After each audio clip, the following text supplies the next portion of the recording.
So testosterone in 20 minutes is a bit of an ask, so we'll go straight into it. Testosterone is a controversial area. It's a multi-billion-dollar industry. It's open to abuse. It's becoming under criticism and is commercialized and is increasing cost demand on healthcare services.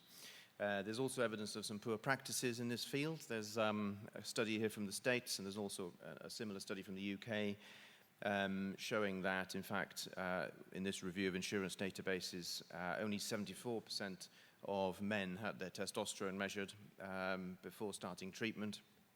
Only 60% had a PSA, and only 20% met the guidelines for a low testosterone. And in the year following treatment, only half of men were receiving a checked testosterone and only 43% receiving a PSA. So clearly, this is an area that can be brushed up on and hopefully cleaned up, so to speak.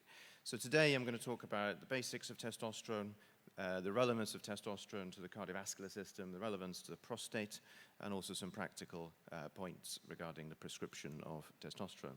The majority of this is based on a UK consensus statement by 6 experts in the field, including Hugh Jones and Jeff Hackett, who's published quite a lot of the basic evidence on this. And they've based, in part, their findings on an international consensus held in 2015, which in turn has led to the guidelines by the EAU, International Society of the Aging Male, the ISSM, and the British Society of Sexual Medicine guidelines of 2015. There's also some endocrine society guidelines dating back to 2010. So what is hypogonadism or testosterone deficiency syndrome? This is an agreement that it should be defined as a biochemical syndrome associated with advancing age and characterized by a deficiency in serum androgen levels, but with or without a decreased genomic sensitivity to androgens. And that last sentence sort of explains the variation we see and sometimes the unpredictability.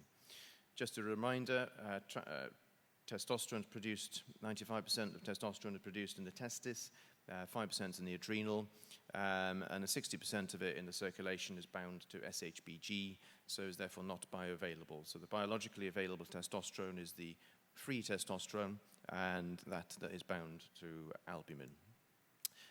Testosterone exerts its effects directly in sexual differentiation, muscle mass, body mass, red cell production, sexual function, lipid metabolism, but it can also be metabolized to either DHT, as we're familiar in the prostate, or into estradiol by aromatase.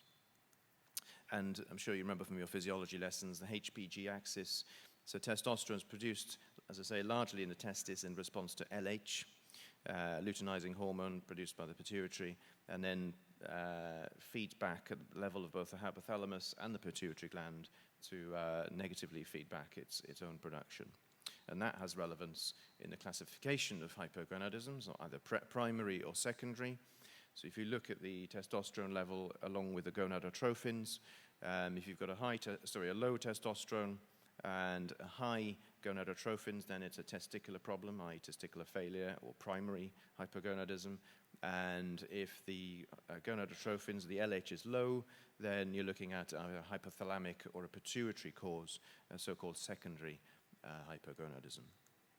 So, and it's, as I said earlier on, it's obviously not the case that every patient has the same response to treatment, and it's sometimes surprising. You might see a man with a testosterone of 6, for instance, in a fertility clinic, and actually he has no symptoms of testosterone deficiency at all. And that's down to the sensitivity of the androgen receptor, and that's based on something called a CAG section of the N-terminal, and the number of CAG triplets or repeats determines the transcriptional activity and therefore the sensitivity of the receptor. So the higher the number of CAG repeats, the more severe the symptoms and the reduced response to therapy.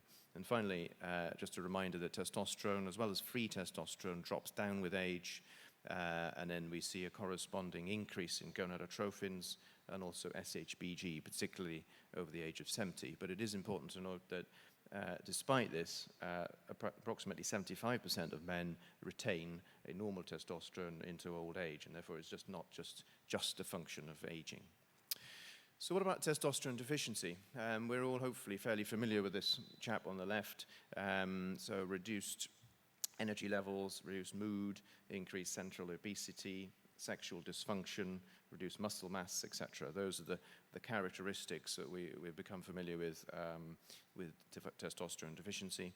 And Zittman, back in 2006, did a study and looked at when these symptoms kicked in. And in fact, loss of libido is one of the earlier symptoms to go with testosterone deficiency, followed by loss of vigor, then obesity, then feeling depressed, and actually erectile dysfunction is a relatively late symptom to develop. They also looked at comorbidities, and there's a number of comorbidities, particularly related to the metabolic syndrome, hypertension, lipid abnormalities, diabetes, and in particular, obesity.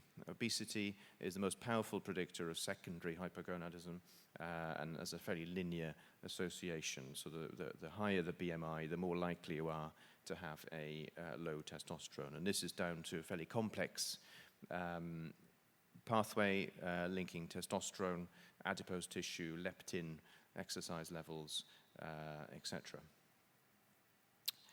So what about mortality? There is some data, as you may be aware, that having a high testosterone or a normal testosterone is a good thing. Here's a large study of 11,000 men followed up for 10 years, showing that the higher your testosterone within those categories, the lower your mortality. And there it is in graphical form. And this, basically, there was a 20% reduction in mortality across these various bands. And there are a whole lot of other studies looking at all-cause mortality, but also cardiovascular mortality and indeed mortality from cancer, which seems to reduce with a healthy testosterone level.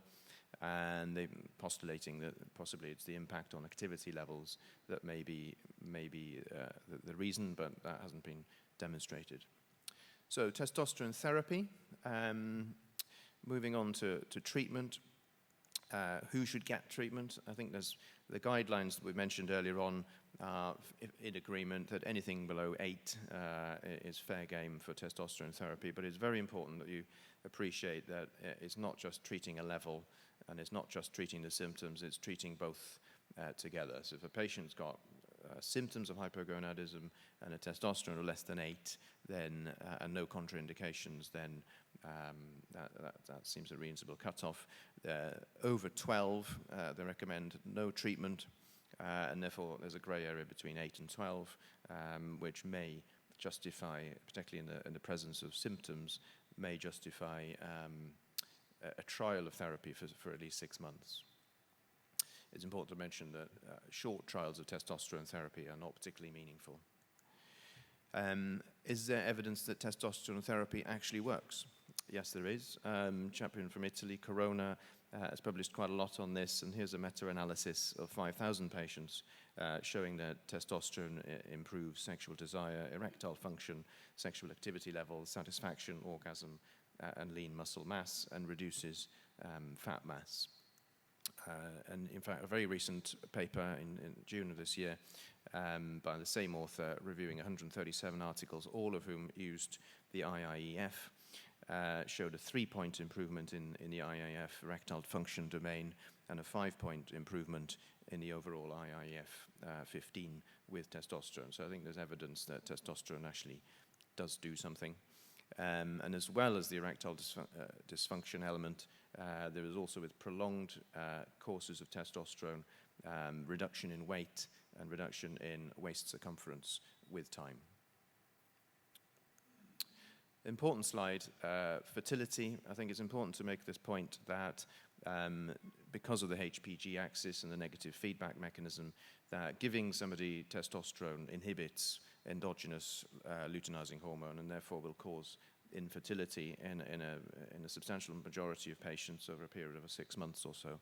That may not be reversible in everybody. So basically, do not give testosterone therapy to any man or couple that are hoping to conceive or planning to conceive or are in that age group. That needs discussion, otherwise you'll potentially end up in trouble. What about the cardiovascular system? So a lot of controversy again lot of bad press, papers back a few years ago suggesting that testosterone causes an increased rate of cardiovascular events. And we'll go through a few of these papers. In esteemed journals, New England Journal of Medicine, Basaria, 2010, they looked at 209 men in something called a testosterone in older men study. They gave them 100 milligrams, fairly high dose of testosterone, for 6 months, but these were men who had limitations in mobility, so they're already physically less well. And the study was designed to look at physical strength, etc., and it stopped early because they found 23 cardiovascular events in the testosterone group versus 5 in the no treatment arm. But in fact, this was criticized because when you look at the cardiovascular events recorded, 20 of them were not qualifying as cardiovascular events as defined by cardiovascular studies, things like palpitations, premature VEs, pedal edema, peripheral edema, which are side effects of the treatment. If you remove those, then the incidence of cardiovascular events was actually the same in the treatment and the non-treatment group. And in fact, the outcomes they were looking at improved substantially. Another even more controversial paper published in JAMA. This was a national cohort of veterans in the States, and it was a retrospective study of all men undergoing coronary angiography. So you can immediately see the problem here is that they were all had potential cardiovascular disease, 8,000 men, and again they found that there were cardiovascular events of 20% in the no treatment arm and 26% in the testosterone group. But this paper came under a lot of criticism. Again, an unhealthy cohort to start with, retrospective, non-randomized. None of them had been specifically diagnosed with hypogonadism. And in fact, there was about 100 patients who turned out subsequently to be female, which was interesting. And then perhaps most interestingly is the statistics here. I don't know if this is going to work, but essentially, if you look at the absolute numbers that died in each arm, you had 680 deaths in the no treatment group, 67 deaths in the treatment group, which actually equates to 20% deaths in the no treatment group and 10% deaths in the treatment group. So in the absolute figures, the risk of death was lower in the testosterone group, whereas post-statistical processing, the result was switched around. So that several people have called for that paper to be retracted. Thirdly, a big study again from the States of looking back on insurance claims, 55,000 insurance claims, and the risk of heart attacks following a testosterone prescription. Again, this has been criticized fairly heavily for basically not verifying whether men had actually taken the testosterone, whether it was just a prescription that was given, what the compliance was like, what the baseline testosterone was like. The control group were men taking Viagra and the like, and only the first period of data was looked at. So essentially there are serious question marks or doubts as to the stories that came out a few years ago. What about some positive data? Well, Sharma published a retrospective study of 83,000 veterans, followed up for 6 years, and what he did is they looked at not just whether the patients received testosterone or not, but whether the testosterone level was corrected or not. And essentially, there is a difference. So the curves here's both treatment groups, but these are guys whose testosterone actually responded, whereas these are the guys whose testosterone didn't come up with treatment. And the emphasis here is basically that normalizing testosterone is the key to a reduction in mortality, and they saw a reduction in mortality, all-cause mortality, hazard ratio of 0.5, reduction in MIs and strokes. Here's a UK study from Hugh Jones's group looking at diabetics in primary care. So again, they looked at 3 groups of men with low testosterone, men with normal testosterone, and men with low T that had been treated. The death rate or the mortality in the low testosterone group over 6 years was 19%. In the normal testosterone was 9%, and in those men with low testosterone that was treated, again assumed a 9% mortality, suggesting a benefit from testosterone therapy. And there is a similar study with similar findings from the States with 1,000 men, and then more recently a randomized controlled trial again by Jeff Hackett testosterone versus placebo, showing a reduction in mortality. What about prostate cancer? Even more controversial, possibly. You may be familiar with this saturation theory that your PSA and your prostate growth will increase initially up to a saturation point of around 2 to 3 nanomoles per liter, and then beyond saturation point, the PSA, BPH, and prostate cancer no longer proliferate or increase in response to additional androgen stimulation. And all the guidelines are in agreement that there is no evidence that testosterone therapy is associated with an increased risk of prostate cancer. However, that has to be, the caveat, of course, is that there is no long-term data on that. Here's a study looking at testosterone level in prostate cancer. So 156 men on active surveillance, 54 progressed and went on to treatment. And in fact, they found that if the men with a low free testosterone had a 4 times higher risk of progression. Here's a meta-analysis of 22 randomized controlled trials with 2,000 patients over 3 years. Again, testosterone did not seem to promote the development or the progression of prostate cancer. Here's a study of active surveillance over 3 years in 2 cohorts, admittedly fairly small numbers. So these are men on active surveillance with diagnosed low-grade prostate cancer. 28 of them are on testosterone therapy, 96 are not. And the biopsy, the Gleason grade upgrading was the same in both cohorts, and in fact, the biopsy progression was higher in the no treatment group. And on the right here, you can see the mean PSA change in the 28 patients that had testosterone therapy during that period. Finally, the well-known SEER database looked at 51,000 men, 574 of them who'd had testosterone therapy and found no increased risk in prostate cancer and no increased risk in high-grade prostate cancer. And lastly, on this topic, men who had had radical treatment for prostate cancer, so radical prostatectomy patients, 22 of them receiving testosterone therapy for 4 years with no biochemical recurrences, and 50 patients having radical radiotherapy with a small PSA rise and 3 biochemical recurrences, which sounds fairly low. So in summary, on this, the EAU guidelines suggest that testosterone therapy results in a marginal increase in PSA and prostate volume that plateaus, and that previous fears that testosterone therapy might increase the risk of prostate cancer have been contraindicated by a number of studies, but I would add that more long-term data is required.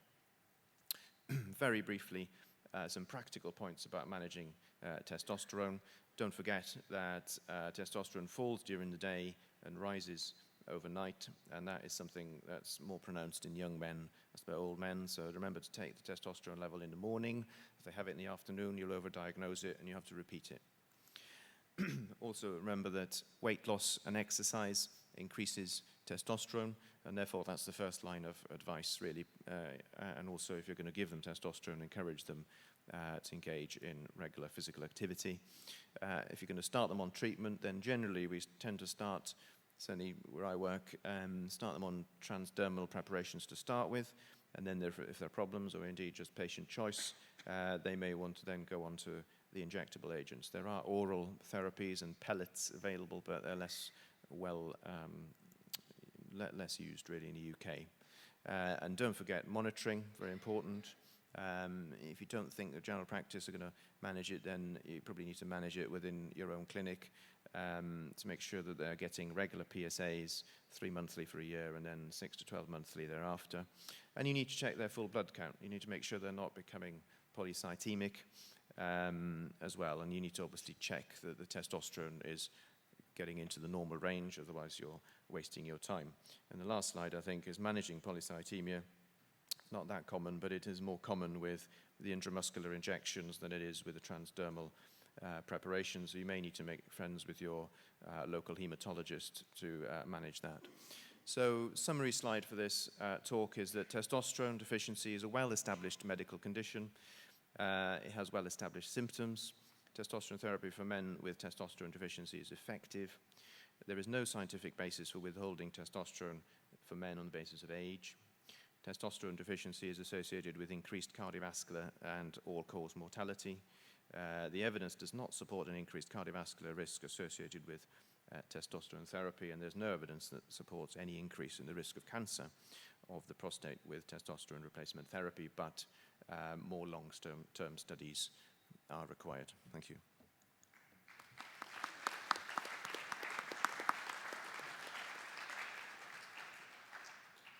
Thank you very much, Roland, for that extremely thorough summary on testosterone replacement therapy. Before I open up the floor to questions, I just have one quick question. What are your thoughts? I think it's becoming more common for men to use non-prescribed testosterone recovery, especially in weightlifting in the gym. With regards to fertility, which you mentioned, do you think there is any scope for endogenous testosterone production recovery following testosterone abuse in this group? Well, yeah, I think yes is a short answer. There is a chance of that. It depends on how much they've taken and for how long, I think, and how small their testes are. So if they've dabbled in it for a short while, then you do see recovery. You just stop the testosterone and wait 6 months. I know some of them will take gonadotrophins sort of recreationally, so to speak, to try and help. But you know, that's obviously a sort of murky aspect of all of this is what goes on in the gyms and all the rest of it. But yeah, I mean, yes, you can see recovery, but not in everybody, and it really depends on how much they've done. Would you ever consider prescribing gonadotrophins in this group? Well, I haven't, but I mean, I don't see that many of them, but I think, you know, it is obviously something you could broach, but the trouble is they're a fairly non-compliant, difficult bunch of people to deal with. Thank you. So I'd like to open up the questions from the floor. So we have a roving microphone, if you don't mind introducing yourself and where you work. Mr. Minhas, UCH. Roland, what a great talk. Just to put it into clinical context, though, because most of the patients that we will see will present with erectile dysfunction, reduced libido, and metabolic syndrome aside. But what strikes me is there is another meta-analysis that was published in PLOS, just to put the cat amongst the pigeons here, which showed no benefit of TRT. I know you published or showed this Corona study, but no benefit of TRT in terms of not only mood, anxiety, and erectile function, and libido. So what are your thoughts about that? Because obviously there's two conflicting meta-analyses here. Yeah, I mean, I agree. I mean, that was the largest meta-analysis I think I put up there. But I think, you know, when it comes down to the practicalities of it, you're faced with a patient in front of you with all these symptoms. You're not sure whether it's the low testosterone or not. You give them a trial and see, and I completely accept that there is a placebo effect, no doubt, with this treatment, and it's a very difficult thing to pin down. So and that's essentially where the sort of controversy of this arises from, I think. But if you've got a man with all those symptoms and a low testosterone, I think the guidelines, anyway, as they stand, suggest that we give them a trial and see if they improve, and their quality of life is improving, and they're coming back saying, fantastic, doctor, you know, you've changed my life or whatever, then they will want to stay on the treatment. But I agree that there are differing studies in this, and it doesn't help that the symptoms are all vague or overlap with other conditions. Okay, we have another question. Raj was at Bristol. One of the best overviews of hypogonadism, Roland, I've ever heard. Just a quick bit of practical advice for urologists who might be nervous about managing this condition. So even after doing a full assessment, say in the young patient, done their gonadotrophins, would you in any situation refer to the endocrinologist to protect your back? Yeah, I mean, I think anything that's endocrinologically unstraightforward, or if the patient's unhappy, or there's several. I do refer to endocrinology now and again, and I think particularly the younger patients, or? Yeah, I mean, I think it's an individualized decision. I think that one, and certainly the younger they are, I would agree. I would probably lower my threshold to refer on. And if they haven't been through pediatric endocrinologists or adult endocrinology, and they're, say, certainly younger than 30, then I'd probably send them along. Okay, we have Good time point. for one more Thank you. question. Roland, thank you very much. Michael Fraser, Glasgow. I have to start by saying I hate to agree with Suxminis, but I'll have to agree with Suxminis. Testosterone replacement therapy, I think, epitomizes lazy 21st century medicine. I think there is no doubt, and the studies show that low testosterone is accompanied by all the features of the metabolic syndrome, increased mortality from all causes. However, I think the contrary evidence to suggest that replacing your testosterone makes all these things better is not there. And I think the meta-analysis recently of IIEF just shows that taking testosterone might raise your IIEF, but doesn't give you a clinical endpoint. I would say the best thing you should read is a systematic review with Cochrane methodology from last year in an open access journal, which showed that looking at RCTs of sexual dysfunction, metabolic function, cardiovascular disease, cognitive function, muscle function, going back to 1958, testosterone replacement therapy has no effect whatsoever. But exercising, losing weight, funnily does. Yeah, that's a very good point, Mike. I think I did say it was controversial, and you're right. And I think, if you look at the trials that I've just shown, and in fact the guidelines that I've just put up there, then you'd hope for better responses from testosterone. And I think that's why this is an individualized thing. But you're quite right. I think the link between testosterone, physical activity levels, weight loss, and all the parameters that we've been looking at, then the first line of advice, definitely, if you can achieve it with exercise and weight loss, then you'll get your testosterone up, and a lot of these things, erectile function included, will improve. But, and there is a but there, this treatment does exist, patients are aware of it, and it does, according to the studies, do something. But I would first to agree that it's not, you've got to advise lifestyle changes first, I think.